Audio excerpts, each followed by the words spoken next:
The year is 1066. Picture a crisp autumn day in England. The air is thick with anticipation and dread.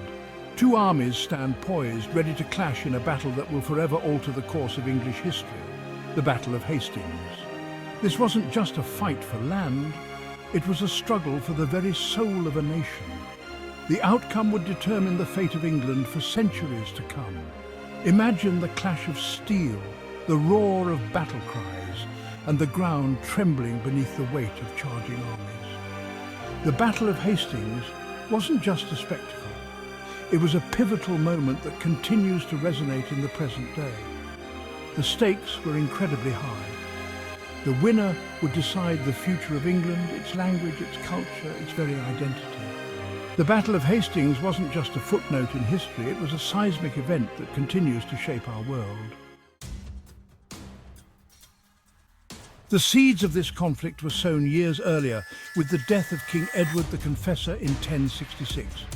England faced a succession crisis. Edward, a deeply pious man, died without a clear heir.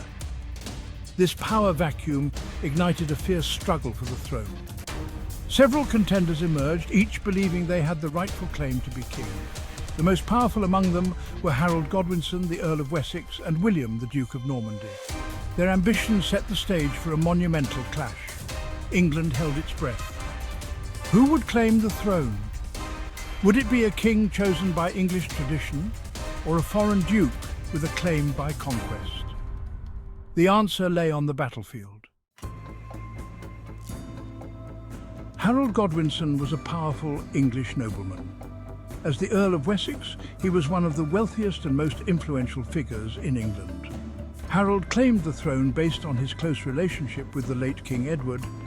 Some accounts even suggest that Edward named Harold as his successor on his deathbed. Across the English Channel, William, Duke of Normandy, watched these developments with growing ambition. He was a ruthless and ambitious ruler, known for his military prowess. William claimed that Edward had promised him the throne years earlier. He was determined to seize what he believed was rightfully his. Both men were skilled leaders and fierce warriors. Their clash was inevitable. The fate of England hung in the balance. Harold's claim to the throne was immediately challenged. He faced threats from both within England and from across the sea.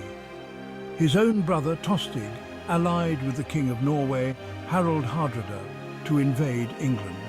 Harold had to act swiftly and decisively. He marched his army north and met Hardrada's forces at the Battle of Stamford Bridge. The battle was a decisive victory for Harold, but it came at a cost. His army was depleted, and he had little time to rest before facing his next challenge, William of Normandy. Harold had proven his strength at Stamford Bridge, but William posed a far greater threat. The stage was set for a confrontation that would decide the fate of England. Section 5, Clash at Hastings, a battle for the ages. William assembled a formidable army and sailed across the English Channel. He landed at Pevensey Bay in September 1066 and began his advance inland. Harold rushed south from his victory in the north to confront the Norman invaders. The two armies met near Hastings in a landscape that would become synonymous with English history. The English army, composed primarily of foot soldiers armed with axes and spears, took up a strong defensive position on a ridge. They formed a formidable shield wall, a tightly packed formation that presented a wall of shields to the enemy. The Normans, on the other hand, boasted a more diverse army. They had infantry, but their strength lay in their cavalry and archers.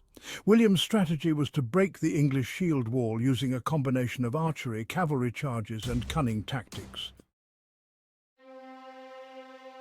Section 6. The tide turns feigned retreats and a king's fall. The Battle of Hastings raged for hours. The English shield wall held strong against repeated Norman attacks. William realized that a direct assault wouldn't be enough. He needed to draw the English out of their strong defensive position. William employed a cunning tactic feigned retreats. His cavalry would charge, then pretend to break and flee. The English, thinking they had the advantage, would break ranks to pursue the fleeing Normans. This played right into William's hands. The Norman cavalry would then turn and counterattack. catching the English off guard. During one of these feigned retreats, a pivotal moment occurred. Harold, the English king, fell. Accounts vary on how he died, but most agree that he was struck by an arrow in the eye. With their king dead, the English resistance crumbled. William's victory was complete. Section 7. In the wake of victory, the Norman era begins. The Battle of Hastings had a profound impact on English history. William the Conqueror, as he became known, was crowned King of England on Christmas Day, 1066. This marked the beginning of the Norman Conquest and the end of Anglo-Saxon rule in England. William's victory brought about significant changes to English society.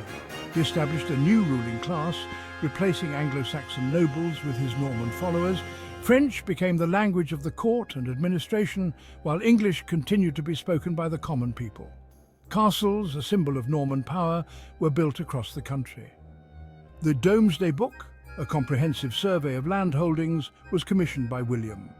It provided him with a detailed record of his new kingdom and allowed him to establish a more centralized system of government. Section 8. Echoes of 1066, a legacy forged in battle. The Battle of Hastings left an indelible mark on the English language, law and culture. Many English words related to warfare, law and cuisine have French origins, a testament to the enduring legacy of the Norman Conquest. The battle also had a significant impact on the development of English common law. William established a more centralized legal system, which laid the foundation for the legal system we know today. The events of 1066 continue to fascinate historians and the public alike. The Battle of Hastings wasn't just a military engagement, it was a clash of cultures, a pivotal moment that shaped the destiny of a nation. Section 9, the Tapestry of Time. Imagine a tapestry woven with threads of history. Each thread represents an event, a person, an idea that has shaped the world we live in. The Battle of Hastings is a bold thread in this tapestry, its colours vivid even after centuries. Why does this battle, fought so long ago, still resonate with us today? Perhaps it's the sheer drama of the event, the clash of two powerful figures vying for control of a kingdom. Or maybe it's the lasting impact of William's victory, the echoes of which can still be felt in the English language, law and culture. Whatever the reason, the Battle of Hastings continues to capture our imaginations. It reminds us that history is not just a collection of dates and names. It's a story filled with human drama, ambition, courage, and the enduring power of the past to shape the present. Section 10. Conclusion. The enduring impact of Hastings. The Battle of Hastings was a watershed moment in English history. It marked the end of Anglo-Saxon rule, the beginning of the Norman era, and a profound transformation of English society. This epic clash on a crisp autumn day in 1066 continues to fascinate us. It reminds us that history is not merely a series of events, but a tapestry woven from ambition, conflict, and the enduring quest for power. The legacy of Hastings lives on, not just in history books, but in the very fabric of English identity.